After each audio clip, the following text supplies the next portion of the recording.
दोस्तों नमस्कार। उम्मीद कर रहा हूं आप सब लोग अच्छे होंगे। Centre of mass, centre of gravity and centroid chapter का आज हमारा 16th एपिसोड है।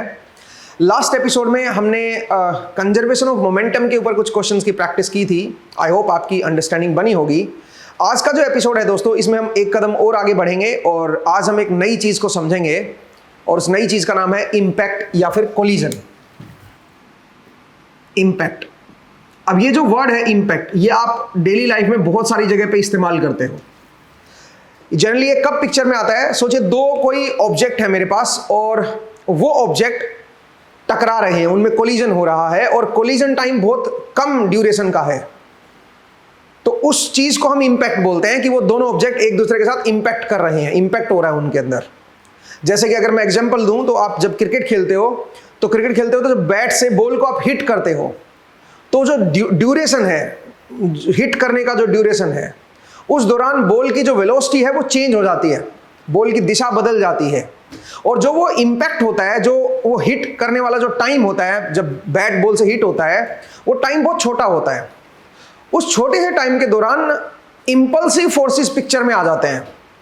ऐसे फोर्सेस पिक्चर में आ जाते हैं जिनका एम्पलीट्यूड लार्ज होता है बट वो स्मॉल ड्यूरेशन के लिए होते हैं, जिनकी वजह से बॉल का जो मोमेंटम है वो बदल जाता है, वेलोसिटी जो है वो बदल जाती है।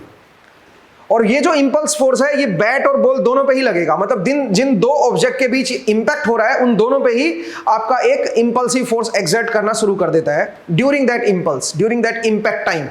ठीक है, तो इंपैक्ट का मतलब समझिए कि इंपैक्ट वर्ड जो है वो कब हम इस्तेमाल में लेके आते हैं? जब भी दो पार्टिकल एक दूसरे के साथ कोलाइड करते हैं, दो ऑब्जेक्ट एक दूसरे के साथ कोलाइड करते हैं और कोलिजन टाइम बहुत कम होता है, तो आप समझ लो कि उसको हम इंपैक्ट की कैटेगरी में डालेंगे। अब ये दो तरह का इंपैक्ट जो है वो हमारे सिलेबस में है। दो तरह का इंपैक्ट हम पढ़ते हैं हमारे यहाँ पे। कौन कौन सा दो तरह का इंपैक्ट होता है? एक होता है सेंट्रल इंपैक्ट, एक होता है सेंट्रल इंपैक्ट और दूसरा होता है हमारा ऑब्लिक इंपैक्ट। ऑब्लिक इंपैक्ट, अब इनको समझते हैं कि सेंट्रल इंपैक्ट कौन सा होता है। यहां पे इंपैक्ट को कोलिजन भी आप ले सकते हो, ठीक है ना, बहुत सारे बुक में कोलिजन वर्ड का इस्तेमाल किया गया है। एक होता है सेंट्रल इंपैक्ट और एक होता है ऑब्लिक इंपैक्ट। सेंट्रल इंपैक्ट कौन सा होता है उसको जरा समझते हैं। जरा सोचिए कि मेरे पास कोई दो बॉल हैं, एक का मास m1 है और दूसरे का मास मान लीजिए m2 है,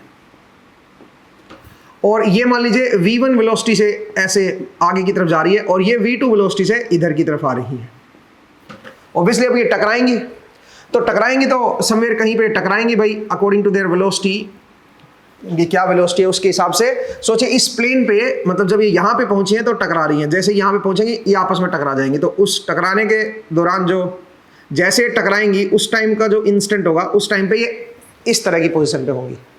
ये मेरा मास है m1 इसका और इसका m2 है। अब जरा देखो यहाँ पे, अगर आप इन बॉल का जो सेंटर देखोगे और उन सेंटर को मिलाने से जो लाइन देखोगे वो ये लाइन है, इसको बोलेंगे लाइन ऑफ इंपैक्ट।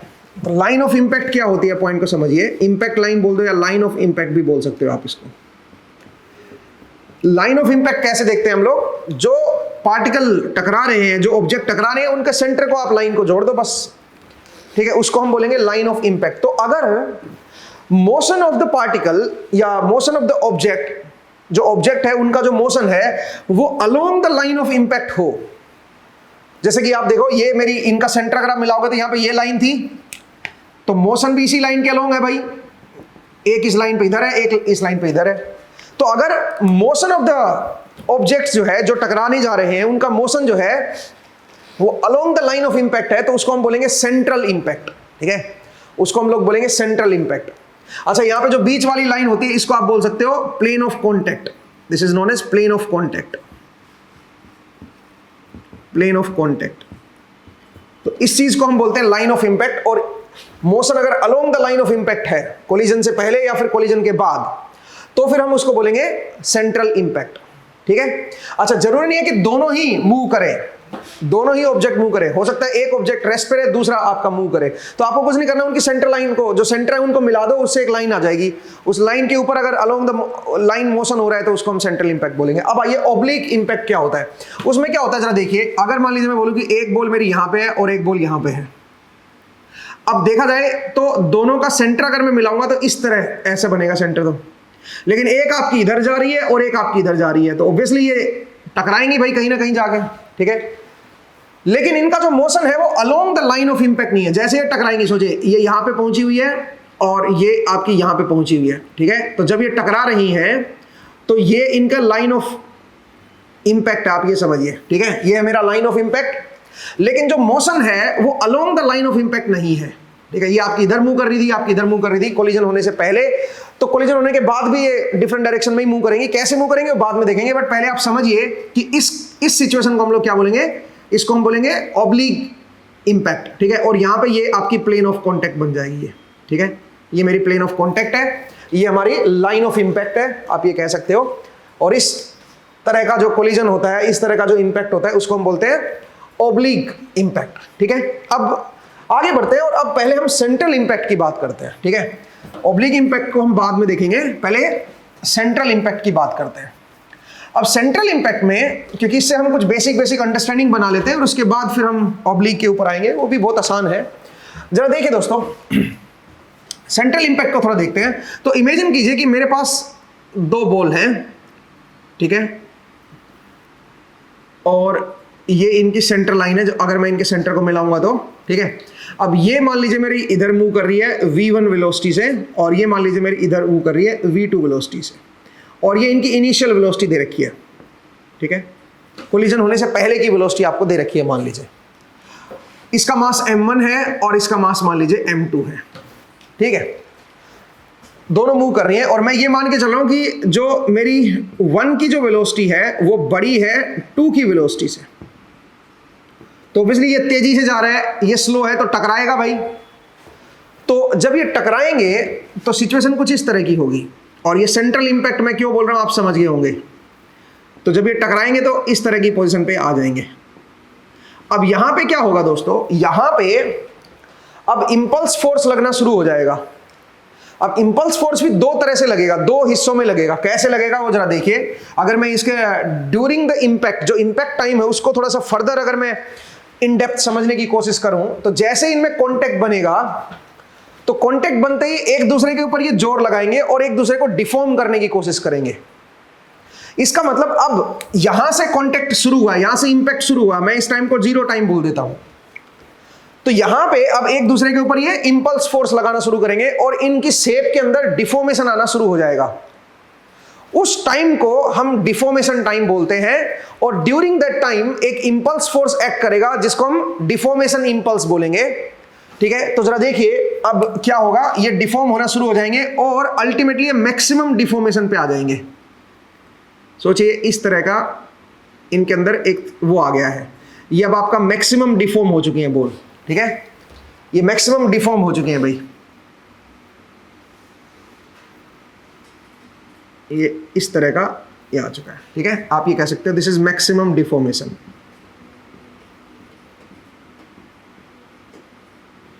तो जब इनमें मैक्सिमम डिफॉर्मेशन होगा तो याद रखिए उस टाइम इनकी जो वेलोसिटी होगी दोनों की वो बराबर हो जाती है। ऑलवेज याद रखिए, जब भी मैक्सिमम डिफॉर्मेशन होगा इनकी वेलोसिटी बराबर हो जाएगी। और आपको मैं बता दूं कि जब ये यहां से यहां पे पहुंचा है उसमें कुछ टाइम लगा है, टीडी टाइम, ठीक है। ड्यूरिंग दिस टीडी टाइम क्या होगा, इनके ऊपर एक इंपल्सिव फोर्स एक्ट करेगा, ठीक है। इस बॉल को क्या करेगा, वो इस तरफ धक्का देगा, इसको दबाने की कोशिश करेगा। तो मैं इसको इस तरफ से दिखा देता हूं, ठीक है। ये जो फोर्स है ये इस बॉल पे लग रहा है और इस बॉल के ऊपर सेम उतना ही फोर्स इधर से लगेगा, ठीक है। तो आप इसको क्या बोल सकते हो, एक इंपल्सिव फोर्स बोल सकते हो। और इंपल्सिव फोर्स क्या करता है, इंपल्स देता है, इंपल्स क्रिएट करता है। तो इंपल्सिव फोर्स कितना है उसको मैं अगर P से बोल दूं, दिस इज इंपल्सिव फोर्स, तो P दोनों पे बराबर ही लगेगा। और इस P इंपल्सिव फोर्स की वजह से जो इंपल्स क्रिएट होगा यहां पे वो बनेगा P dt। उसको मैं इंटीग्रेट कर देता हूं 0 से लेके TD टाइम तक। इसको मैं क्या बोलूंगा, डिफॉर्मेशन इंपल्स। इसको आप बोल सकते हो डिफॉर्मेशन इंपल्स।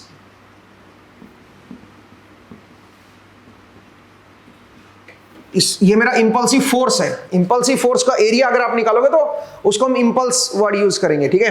तो ये डिफॉर्मेशन इंपल्स आ जाएगा और इस दौरान आपका क्या होगा, ये बॉल डिफॉर्म होंगी। अब जब ये मैक्सिमम डिफॉर्मेशन पे आ गई है, उसके बाद क्या होगा दोस्तों, उसके बाद इनको रिस्टोर करने के लिए एक फोर्स इनके अंदर डेवलप होगा। मतलब ये जो दब गई है ये वापस ओरिजिनल शेप में आने की कोशिश करेगी, तो इधर वाली बॉल के ऊपर फिर से ये फोर्स लगाएगी एक, और ये जो बॉल दब गई है ये वापस ओरिजिनल शेप में आने की कोशिश करेगी, तो इधर जो बॉल है उसको पुश करेगी पीछे की तरफ, सो दैट ये वापस ओरिजिनल शेप में आ सके। तो एक आप एक तरह से कह सकते हो यहां पे एक रिस्टोरेशन का एक फोर्स काम करना शुरू करेगा, जिसको हम रेस्टिट्यूशन इंपल्स भी आप बोल सकते हो, आर, ठीक है, उसको मैं आर से दिखा रहा हूं। तो आर क्या है मेरा, रेस्टिट्यूशन इंपल्स है। मैक्सिमम डिफॉर्मेशन के बाद ये शुरू होगा, ठीक है, और कुछ देर के अंदर ये वापस इस शेप में आ जाएंगी, और अपना ये आपकी इधर जा रही है, ये आपकी इधर जा रही है, ठीक है, ये आपका कह सकते हो V1 फाइनल हो जाएगा और ये V2 फाइनल हो जाएगा भाई, ठीक है, वापस ये ओरिजिनल शेप को गेन कर लेंगी। तो ये जो टाइम है TD से, मान लीजिए मैं बोल रहा हूं TD प्लस TR टाइम तक लग रहा है, ये जो रेस्टिट्यूशन फोर्स है, रेस्टिट्यूशन इंपल्स है आप ये कह सकते हो, या रिस्टोरेशन का बोल दो, कि जो रिस्टोर करने के लिए जो इंपल्स पिक्चर में आएगा वो केवल TR टाइम के लिए है, तो उसकी वजह से भी एक इंपल्स क्रिएट होगा, उसकी वजह से भी एक इंपल्स लगेगा इनके ऊपर, और वो कितना होगा बताओ जरा, वो आपका होगा, आप उसको लिख सकते हो RDT, ठीक है। और मैं अगर इस टाइम को 0 बोल दूं तो 0 से TR टाइम तक एक आपका रिस्टोरेशन इंपल्स आएगा, जिसको आप रेस्टिट्यूशन इंपल्स भी बोल सकते हो, रेस्टिट्यूशन इंपल्स, और सिंपली रिस्टोरेशन इंपल्स भी आप इसको बोल सकते हो, ठीक है। तो बेसिकली ये जो है ये एक तरह का प्रोसेस होता है जब दो चीजें टकराती हैं एक दूसरे के साथ, और यहां पे मैं सेंट्रल इंपैक्ट को लेके चल रहा हूं, ये चीज आप ध्यान रखिएगा, ठीक है। तो अब यहां पे अगर मैं इंपल्स मोमेंटम थ्योरम लगाऊं और मोमेंटम कंजर्वेशन के हिसाब से अगर मैं सोचूं, तो मैं कह सकता हूं कि अगर आप देखें जो आपका ड्यूरेशन है इंपैक्ट का, तो इंपैक्ट ड्यूरेशन के दौरान क्या हो रहा है, उस दौरान जो फोर्सेज है वो इंटरनल फोर्सेज है, चाहे वो आपका डिफॉर्मेशन फोर्स हो, चाहे वो रेस्टिट्यूशन फोर्स हो, ये सारे इंटरनल फोर्स हैं दोस्तों, ये इक्वल एंड ऑपोजिट लग रहे हैं। तो आप ये कह सकते हो कि मोमेंटम जो है वो कंजर्व रहेगा before impulse and after impulse, impulse से पहले एंड इंपल्स के बाद जो है वो आपका मोमेंटम जो है वो कंजर्व रहेगा, ठीक है। हाँ, चीजों में बदलाव जरूर होगा, बदलाव कैसे, किस में बदलाव होगा, एनर्जी में बदलाव हो सकता है, मतलब इनिशियल एनर्जी और फाइनल एनर्जी जो है वो डिफरेंट हो सकती है, बट मोमेंटम कंजर्व रहेगा, ठीक है। और अगर मैं यहाँ पे इंपल्स मोमेंटम थ्योरम लगाऊं तो उससे जरा देखते हैं हमारे पास क्या रिजल्ट आता है। अच्छा, एक बात और मैं बताना चाहता हूं, जो आपका ये डिफॉर्मेशन इंपल्स होता है ये जनरली ज्यादा होता है रेस्टिट्यूशन इंपल्स से, जो डिफॉर्मेशन इंपल्स होता है वो जनरली ज्यादा होगा, ठीक है, ये चीज आपको ध्यान रखनी है थोड़ी सी, ठीक है। अब चलिए जरा इसमें इंपल्स मोमेंटम थ्योरम अप्लाई करते हैं एंड मोमेंटम कंजर्वेशन भी अप्लाई करते हैं। तो अगर मैं कंजर्वेशन ऑफ मोमेंटम लगाऊं तो मैं क्या कह सकता हूं, तो कंजर्वेशन ऑफ मोमेंटम से जरा देखते हैं, कंजर्वेशन ऑफ मोमेंटम,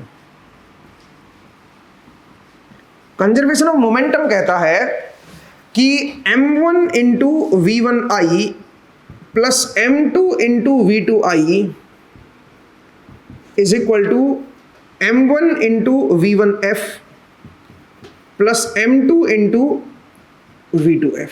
ये आपका क्या होगा बताओ, ये आपका कंजर्वेशन ऑफ मोमेंटम से आप इसको इस तरह से बोल सकते हो। यहां पे हम एनर्जी कंजर्वेशन नहीं लगाएंगे, कब एनर्जी कंजर्वेशन लगेगी वो देखेंगे हम लोग, ठीक है, उस सिचुएशन को भी हम देखेंगे कि एनर्जी कंजर्व कब रहती है। मोमेंटम तो कंजर्व रहेगा भाई, ठीक है, वो तो ऑलवेज कुछ सोचना ही नहीं, क्योंकि जो भी फोर्सेज यहाँ पे एक्ट कर रहे हैं वो सारे के सारे आपके इंटरनल फोर्सेज की तरह एक्ट कर रहे हैं, इक्वल एंड ऑपोजिट है। तो नेट फोर्स आप कह सकते हो जीरो है, कोई एक्सटर्नल फोर्स यहाँ पे है नहीं, ग्रेविटी वाला जो फोर्स है उसकी वजह से हम इंपल्स को लेंगे नहीं, ठीक है। तो एक तरह से आप कह सकते हो कि इस लाइन ऑफ इंपैक्ट जो है इस डायरेक्शन में आपका जो मोमेंटम है वो कंजर्व रहेगा, ठीक है। अब अगर मैं यहां पे इंपल्स मोमेंटम थ्योरम लगाऊं, इंपल्स मोमेंटम थ्योरम, तो वो क्या कहती है, वो ये कहती है कि जरा देखिए, अगर मैं ऑब्जेक्ट 1 की बात करूं तो ऑब्जेक्ट 1 के लिए जरा देखते हैं, ऑब्जेक्ट 1 के लिए जरा देखिए, इनिशियल क्या है मेरे पास, इनिशियल मोमेंटम ये है इसके पास, माइनस जो इसने डिफॉर्मेशन इंपल्स लगाया, क्योंकि डिफॉर्मेशन इंपल्स क्या कर रहा है, इसको ऑपोजिट लग रहा है ना भाई, इसके ऊपर, इस बॉल के ऊपर इधर लग रहा है, तो इसके मोमेंटम को कम करने की कोशिश करेगा, p dt, it comes out to be final momentum mv1f, आप ये कह सकते हो भाई। और फाइनल मोमेंटम क्या है बताओ, डिफॉर्मेशन लगने के बाद वेलोसिटी v हो रही है, तो यहाँ पे v लिखना चाहिए मुझे, ठीक है, ये बन जाएगा भाई। ये केवल ड्यूरिंग क्या है बताओ, ड्यूरिंग डिफॉर्मेशन है, रेस्टिट्यूशन अभी हमने नहीं देखा है, ठीक है। तो ड्यूरिंग डिफॉर्मेशन आपका ये इंपल्स मोमेंटम थ्योरम बनेगी फॉर पार्टिकल 1, पार्टिकल 1 की बात हो रही है भाई, ठीक है। ऐसे ही अगर मैं पार्टिकल 2 की बात करूं या ऑब्जेक्ट 2 की बात करूं, पार्टिकल वर्ड मुझे नहीं बोलना चाहिए यहाँ पे, क्योंकि यहाँ पे रिजिड बॉडीज हैं भाई। तो ऑब्जेक्ट 2 की अगर मैं बात करूंगा तो मुझे क्या बोलना चाहिए, m2 into v2i minus p dt is equal to m2 into v। आप जानते हो कि भाई आपका जो ये है डिफॉर्मेशन, तो ड्यूरिंग डिफॉर्मेशन आपकी जो वेलोसिटी है वो v2i से v के बराबर आ जाएगी, ठीक है। तो यहां से आप ये लिख सकते हो। अब ये तो हमने बताया ड्यूरिंग डिफॉर्मेशन। अब बात करते हैं ड्यूरिंग रेस्टिट्यूशन। तो रेस्टिट्यूशन के दौरान अगर अगेन मैं इंपल्स मोमेंटम थ्योरम लगाऊं तो मैं बोलूंगा कि पहला जो है मेरे पास ये मोमेंटम है, पहले ये मोमेंटम आ रखा है, जो ऑब्जेक्ट 1 है उसके पास m1 इंटू वी, और उसके ऊपर एक फोर्स लग रहा है r dt, ठीक है। और उसके बाद उसके क्या बन जाएगा, फाइनल मोमेंटम आ जाएगा v1f, ठीक है भाई। और ऐसे ही अगर मैं ऑब्जेक्ट 2 की बात करूंगा तो ये बनेगा minus r dt is equal to m2 into v2f। आप इस तरह से इसको लिख सकते हो दोस्तों, ठीक है। मुझे उम्मीद है ये आपको समझ आया। अब जरा देखिए, यहां से अगर मैं एक रिलेशन देखना चाहूं तो वो क्या रिलेशन बनेगी, जरा देखिए। अब मैं एक नई टर्म को डिफाइन कर रहा हूं दोस्तों, और वो है कोफिशिएंट ऑफ रेस्टिट्यूशन। अब ये कोफिशिएंट ऑफ रेस्टिट्यूशन क्या होता है उसको जरा देखते हैं। तो that is coefficient of restitution, coefficient of restitution. अब ये क्या होता है, इसको ई से डिनोट करते हैं, और इसको हम बोलेंगे restitution impulse divide by deformation impulse. इस चीज को बोला जाता है कोफिशिएंट ऑफ रेस्टिट्यूशन। अब ये कोफिशिएंट ऑफ रेस्टिट्यूशन हम निकालें कैसे, उसको हम कैसे देखें, तो जरा देखिए दोस्तों, मैं उसको यहां से भी देख सकता हूं, ठीक है, और यहां से भी देख सकता हूं। जरा दोनों से एक बार चेक करने की कोशिश करते हैं। तो यहां से अगर मैं during deformation and during restitution for object 1 के लिए अगर मैं देखूं तो मैं यहां से ये बोल सकता हूं कि अगर मैं यहां से r dt जो रेस्टिट्यूशन इंपल्स है डिवाइड बाई डिफॉर्मेशन इंपल्स का अगर मैं रेशियो निकालूं, r dt upon p dt, अगर ये रेशियो निकालूंगा तो क्या बनेगा दोस्तों, यहां से r dt की वैल्यू जरा देख लो क्या बनेगी। ये बनेगी m1 into v minus v1f, ये बन जाएगा divide by m1 into v1i minus v, v1i minus v, ठीक है भाई। तो ये मेरे पास क्या आ गया दोस्तों, ये मेरे पास आपका कोफिशिएंट ऑफ रेस्टिट्यूशन आ गया, ऑब्जेक्ट 1 के लिए हमने निकाला है, ठीक है। और m1 मेरा कट जाएगा यहां से। अब वही चीज मैं क्या कर रहा हूं बताओ, वही चीज अब अगर मैं ऑब्जेक्ट 2 के लिए देखूंगा तो ऑब्जेक्ट 2 के लिए भी ये आपका क्या बन जाएगा बताओ जरा, इसकी value r dt upon p dt। अगर आप इसको इंटीग्रेट करोगे तो ये क्या बन जाएगा दोस्तों, इसी में अगर मैं यहाँ पे सोल्व करना चाहूँ तो r dt की वैल्यू बनेगी m2 into v minus v2f upon m2 into, बोलिए यहाँ से p dt की वैल्यू आ जाएगी ना भाई, वो बनेगी v2i minus v, v2i minus v, ठीक है जी। इस तरह से आप इसको लिख सकते हो। तो हमने कोफिशिएंट ऑफ रेस्टिट्यूशन निकाली। अब दोनों बराबर ही होने चाहिए भाई, ये और ये, तो इनको बराबर कर देते हैं, ठीक है। This is equal to this कर देते हैं। तो अगर मैं बराबर करूंगा तो देखते हैं क्या निकल के आता है। तो अगर मैं इनको बराबर करता हूं तो ये बन जाएगा, जरा देखिए, v minus v1f upon v1i minus v is equal to v minus v2f upon v2i minus v। ये बन गया दोस्तों, ये मेरा क्या बन गया है, कोफिशिएंट ऑफ रेस्टिट्यूशन आ गया है। आप इस तरह से सोल्व कर सकते हो। अब मैं क्या चाह रहा हूं, मैं इस v को एलिमिनेट करना चाह रहा हूं। मैं इनकी initial velocity and final velocity की टर्म में कोफिशिएंट ऑफ रेस्टिट्यूशन को निकालना चाह रहा हूं। तो इस v को कैसे एलिमिनेट करूं भाई, इस v को कैसे हम रिमूव कर सकते हैं, जरा सोचिए। अगर मुझे इस v को रिमूव करना हो तो हम कैसे रिमूव करेंगे, इस v को अगर रिमूव करना हो तो कैसे हम रिमूव करेंगे, जरा दिमाग लगाओ भाई। तो इसको रिमूव करने के लिए यहां से क्यों ना हम इन दोनों में सब्ट्रैक्शन ले लें, ठीक है। तो अगर मैं सब्ट्रैक्ट कर दूं यहां से यहां पे, जरा देखो कुछ बात बनेगी क्या। तो p dt तो मेरा कट जाएगा और हमारे पास क्या आ जाएगा, हमारे पास एक तरफ v आ जाएगा और v की वैल्यू को हम m1 और m2 की टर्म्स में लिख सकते हैं और वो यहाँ पे हम पुट करके और इसकी रिलेशन को सिंप्लीफाई कर सकते हैं। एक तरीका तो ये है। कोई और तरीका अगर हम देखना चाहें तो और तरीका तो बस यही है कि आप जो है यहाँ से क्रॉस मल्टीप्लाई करके और v की वैल्यू निकाल लो, ठीक है, और फिर वो v आए वो वहाँ पर पुट कर दो भाई। तो उससे आपके पास क्या आ जाएगा, आपके पास कोफिशिएंट ऑफ रेस्टिट्यूशन आ जाएगा। या फिर एक तरीका ये है कि भाई आप जो है इसमें से ये सब्ट्रैक्ट कर दो, तो ये p कट जाएगा और एक तरफ v रह जाएगा और v की वैल्यू जो है ये आपकी इन टर्म्स में m1 m2 और v1i और v2i की टर्म्स में निकल आएगी, वो यहाँ पे पुट कर देंगे और उससे हमारे पास एक रिलेशन आ जाएगी। तो अगर अल्टीमेटली अगर मैं रिलेशन निकालूं, अल्टीमेटली इनको मैं v को हटा दूं, तो रिमूव करने के बाद हमारे पास जो फाइनल रिजल्ट आ रहा है अगर मैं उसको लिखूं तो वो क्या बनेगा, जरा देखिए। मैं इसको रब कर रहा हूं भाई, ठीक है। तो ये आप खुद से दिमाग लगाइएगा कि फाइनल रिजल्ट जो है वो क्या बनेगा। मैं फाइनल रिजल्ट लिख देता हूं, ये आप खुद से दिमाग लगाइएगा कि कैसे बना है वो, ठीक है। तो जो कोफिशिएंट ऑफ रेस्टिट्यूशन जो बनेगा दोस्तों, it comes out to be v2f minus v1f divide by v1i minus v2i, ये बनना चाहिए। ये आपका कोफिशिएंट ऑफ रेस्टिट्यूशन आएगा। और अगर आप ध्यान से देखें तो ये क्या है बताओ, v2f माइनस v1f क्या है, ये है मेरी relative velocity of 2 with respect to 1। Ball 2 की रिलेटिव वेलोसिटी है 1 के रेस्पेक्ट में। आप बोलोगे सर ये कैसे, हम जानते हैं कि अगर मुझे v2f को लिखना होगा तो मैं ऐसे लिख दूंगा भाई v1f plus velocity of 2 with respect to 1, और ये फाइनल वेलोसिटी आफ्टर इंपैक्ट है भाई। तो अगर मैं इसको इधर लेके आऊंगा तो ये जो डिफरेंस आएगा ये क्या बन जाएगा, ये बन जाएगा velocity of 2 with respect to 1 after collision, after impact. और ये क्या है, ये है velocity of 1 with respect to 2 before impact, ठीक है। तो आप ये कह सकते हो this is velocity of 1 with respect to 2 before impact, ठीक है भाई। तो ये जो रेशियो है ये हमारा बनेगा कोफिशिएंट ऑफ रेस्टिट्यूशन। मुझे उम्मीद है आपको समझ आया।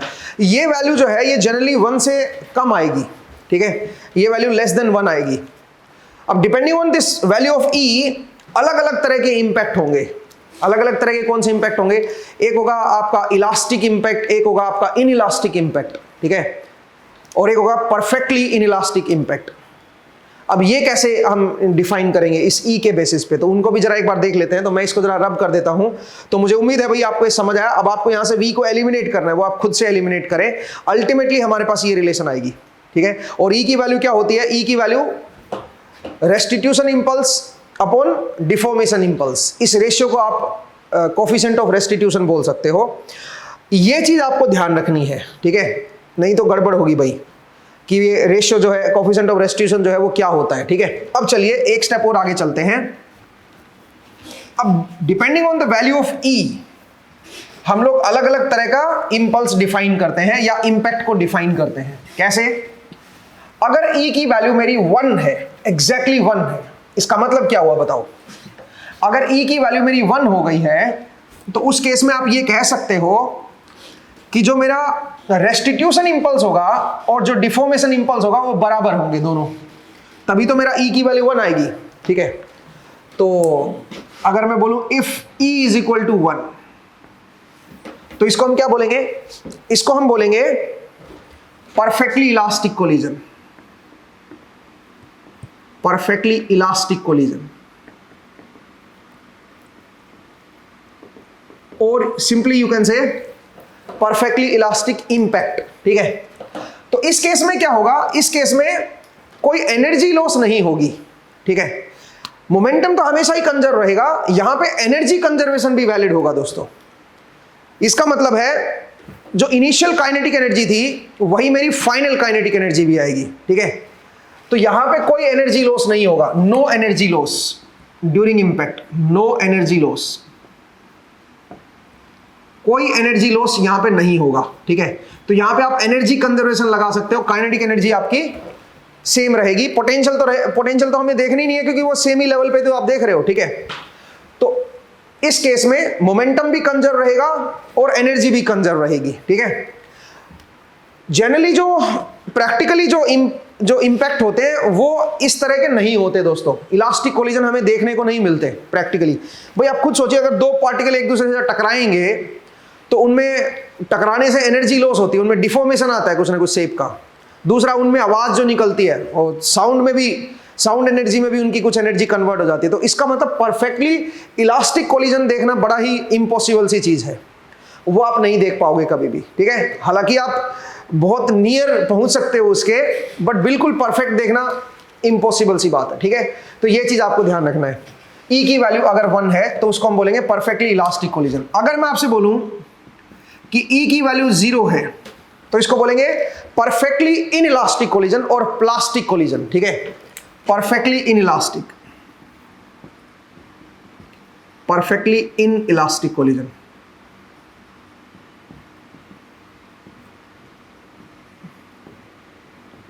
और simply you can say plastic collision. इसमें क्या होता है दोस्तों, आप खुद सोचिए, अगर ई की वैल्यू 0 होगी इसका मतलब है मेरा जो रेस्टिट्यूशन इंपल्स है वो आपका 0 हो गया। भाई ये 0 होने का मतलब क्या है, इसका मतलब आपका जो रेस्टिट्यूशन इंपल्स है it comes out to be 0। इसका मतलब वो रिस्टोर हो ही नहीं रही, बॉल रिस्टोर ही नहीं हो रही। रिस्टोर ना होने का क्या मतलब है, मतलब जब वो डिफॉर्म हुई थी बस वो वहीं पे उसी पोजीशन में है। तो इस केस में क्या होगा, इस केस में आपकी बॉल जो है कोलिजन होने के बाद दोनों साथ चलेंगे, जो ऑब्जेक्ट है वो दोनों एक साथ चलेंगे, उनकी जो फाइनल वेलोसिटी होगी वो आपकी बराबर हो जाएगी। ठीक है, दोनों की जो फाइनल वेलोसिटी है वो बराबर हो जाएगी और v के बराबर ही होगी। जब वो मैक्सिमम डिफॉर्मेशन के टाइम जो वेलोसिटी आई थी उसी के बराबर होगी। ठीक है, ध्यान रखिएगा। अगर e की वैल्यू मैं 0 कर दूंगा तो आप यहां पे भी 0 रख के देख सकते हो, यहां से दोनों वेलोसिटी बराबर हो जाएंगी। तो इसका मतलब जो रिलेटिव वेलोसिटी बनेगी आफ्टर कोलिजन वो 0 बनेगी भाई। ठीक है, ये है मेरा परफेक्टली इन इलास्टिक कोलिजन और सिंपली प्लास्टिक कोलिजन। अगर मैं बोलूं कि E की वैल्यू आपकी 0 और 1 के बीच में है तो इसको हम इन इलास्टिक कोलिजन बोलेंगे भाई, इन इलास्टिक कोलिजन। इसको हम इन इलास्टिक कोलिजन बोलेंगे दोस्तों। और इस केस में एनर्जी कंजर्व नहीं करेंगे, ना ही इस केस में एनर्जी कंजर्व करेंगे। एनर्जी कंजर्वेशन तो केवल तभी लगानी है, जो काइनेटिक एनर्जी है वो कंजर्व तभी रहेगी जब आपका E की वैल्यू जो है वो 1 रही। इसका मतलब परफेक्टली अगर इलास्टिक कोलिजन है तो ही आप एनर्जी को कंजर्व करोगे। अब यहां पे देखो, यहां पे इन इलास्टिक कोलिजन है तो इस केस में क्या होगा, जनरली प्रैक्टिकल लाइफ में ये हम देखते हैं। ठीक है, ये हमें देखने को मिलता है। तो इस केस में आपकी जो मोमेंटम है वो तो कंजर्व रहेगा, बट आपका एनर्जी, काइनेटिक एनर्जी जो है वो सेम नहीं रहेगी दोस्तों, वो आपकी कंजर्व नहीं रहेगी। पॉइंट को समझिए भाई, यहां पे मैं क्या बोल रहा हूं। ठीक है, अब हम बात करेंगे ओब्लिक इंपैक्ट की। ठीक है, तो अभी तक हमने सेंट्रल इंपैक्ट देखा, अब चलिए जरा ऑब्लिक इंपैक्ट की भी बात कर लेते हैं। तो ऑब्लिक इंपैक्ट में क्या होगा, उसमें आपका जो लाइन ऑफ इंपैक्ट है और जो मोशन है वो सेम डायरेक्शन में नहीं होंगे, वो अलोंग द लाइन नहीं होगा। मतलब मोशन जो होगा ऑब्जेक्ट का वो along the line of impact नहीं होगा। जरा देखिए कैसे।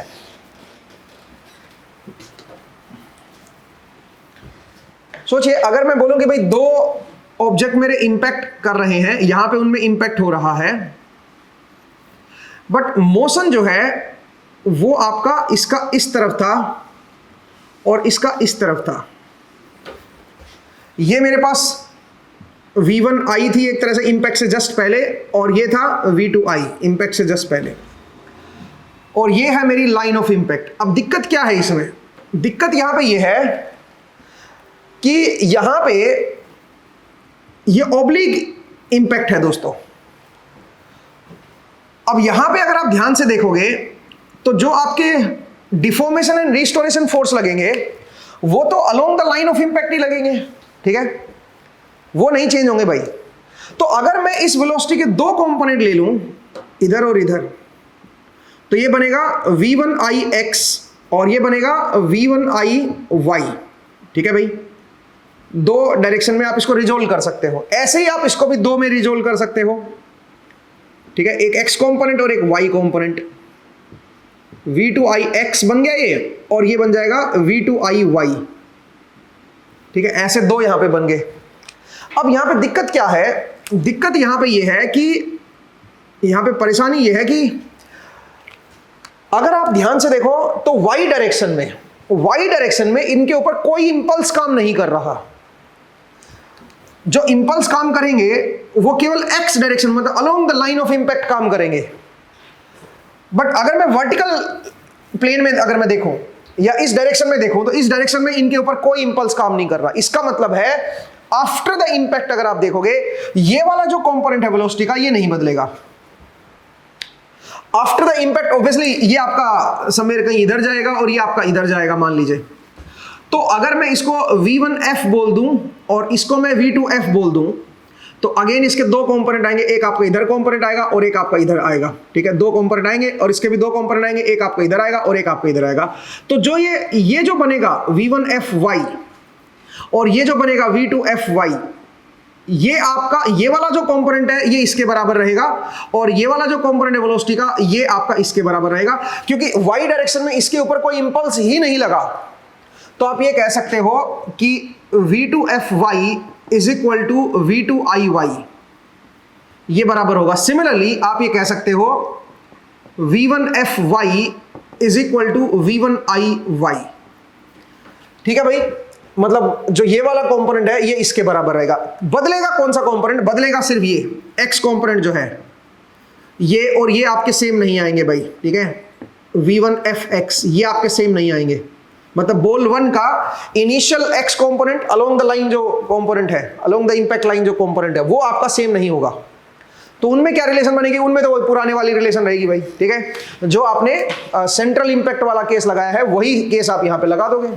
तो अगर मैं कोफिशिएंट ऑफ रेस्टिट्यूशन अगर आपको दिया जाए तो आप यहां पे क्या लिखोगे बताओ? आप यहां पे X direct along the line of impact देखो, तो along the line of impact जो फाइनल वेलोसिटी है वो है V2FX माइनस V1FX, ये मेरी रिलेटिव वेलोसिटी होगी, 2 की वेलोसिटी विद रिस्पेक्ट टू 1।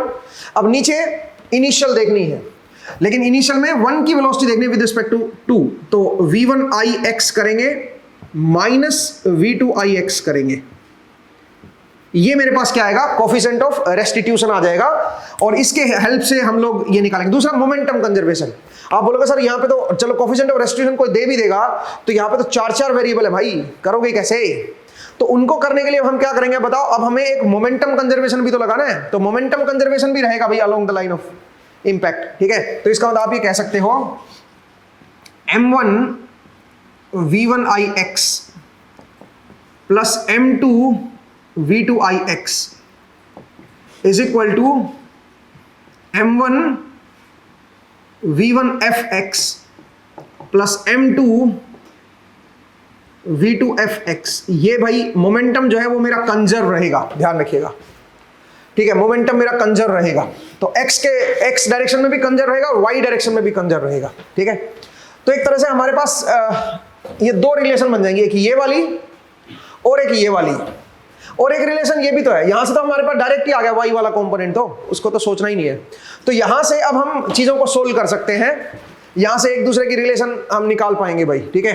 क्योंकि कोई ना कोई दो चीज तो दी जाएंगी ना आपको, इनमें से बल्कि 3 चीजें दी जाएंगी। कोफिशिएंट ऑफ रेस्टिट्यूशन दिया जाएगा, इनिशियल वेलोसिटीज दी जाएंगी, फाइनल अपने को मान लीजिए निकालनी होंगी। तो यहाँ पे 2 अननोन है, यहाँ पे तो 2 अननोन है, 2 इक्वेशन चाहिए, एक इक्वेशन यहाँ से आ जाएगी, एक इक्वेशन यहाँ से आ जाएगी। तो अब यहाँ पे आप जो है ना सोल्व कर सकते हो। तो ऑब्लिक इंपैक्ट में आपको समझना है कि ऑब्लिक इंपैक्ट में कैसे हम चीजों को सोल्व करेंगे, ठीक है। तो मुझे उम्मीद है दोस्तों ये आपको समझ आया। अगले एपिसोड में जब आपसे मुलाकात होगी तो हम इसके ऊपर कुछ क्वेश्चंस की प्रैक्टिस करेंगे, ठीक है, सो दैट आपकी ये जो अंडरस्टैंडिंग है ये थोड़ी और बेहतर बने, और इसके ऊपर कुछ एक्सपेरिमेंट भी करके देखेंगे सो दैट आप ये कोफिशिएंट ऑफ रेस्टिट्यूशन जो है इसका मतलब समझें कि ये क्या होता है, इसको हम कैसे कैलकुलेट करते हैं, ठीक है। तो मिलते हैं फिर अगले एपिसोड में, अपना ख्याल रखिए, पढ़ते रहिए, मुस्कुराते रहिए, नेक्स्ट टाइम मिलेंगे। Thank you.